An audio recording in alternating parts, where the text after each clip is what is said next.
আরজিকর কাণ্ড নিয়ে রীতিমতো এখন উত্তপ্ত পরিবেশ রয়েছে গোটা রাজ্য জুড়ে।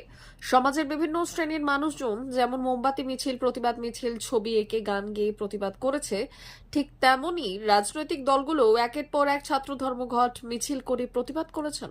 রাষ্ট্রের রাষ্ট্রপতিও এই ঘটনা তীব্র প্রতিক্রিয়া ব্যক্ত করেছেন, যদিও তাতেও টনক নড়েনি সরকারের। খোদ রাজ্যের মুখ্যমন্ত্রী এবার ডাক্তারদের কাজে যোগ দেওয়ার নির্দেশ দিয়েছেন। যদিও এই ঘটনায় এবার প্রতিবাদে মুখর হল বৃহন্নলারা। মূলত দেশের দীর্ঘতম ও মিনি ইন্ডিয়া নামে পরিচিত পশ্চিম মেদিনীপুর জেলার খড়গপুর রেল শহর, যেখানে বৃহন্নলাদের একটা অংশ রীতিমতো বসবাস করে।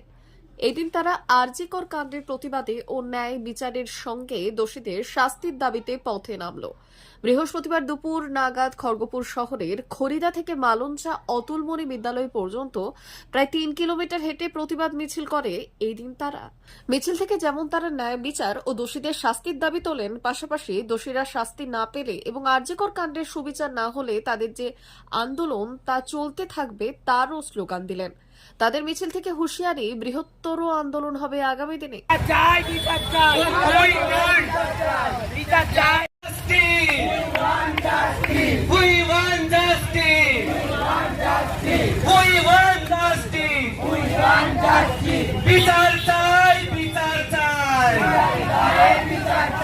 যতদিন বন্ধ হয় ততদিন আমাদের আন্দোলন বন্ধ চলছে এটা অনেক। আমাদের একটা ছোট বোনের এরকম হয়েছে, আজকে আমাদের হয়েছে, কালকে আরো অন্য বোনেদেরও হতে পারে। তাই জন্য আমাদের এই আন্দোলনটা একটা মেয়ের জন্য আজকে এত আমাদের ট্রান্সজেন্ডার কমিউনিটির লোক আজকে এসেছে, আরো দুনিয়াতে অনেক লোক এসেছে, লেকিন এটা হওয়া অনেক খারাপ। এটা একদম ডাক্তারকে শাস্তি চাই, ডাক্তারকে ভগবান মানে। আজকে ওই মেয়েটা যে ডাক্তার হয়ে কত মানুষকে সুস্থ করতো, ভালো কাজ করতো, সেই মেয়েটা, সেই বোনটা আমাদের মধ্যখানে আজকে নেই। তাহলে আমরা অনেক ওনাকে করছি। হ্যাঁ না, এই শাস্তি আমাদের যে দোষ করেছে তাদের শাস্তি চাই। মায়ের ফুল খালি না হয় না।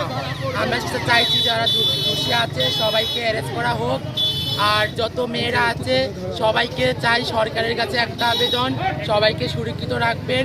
আর চাই না তিলোত্তমার মতো যেন কোনো মায়ের ফুল খালি না হয়। D news, Kharagpur.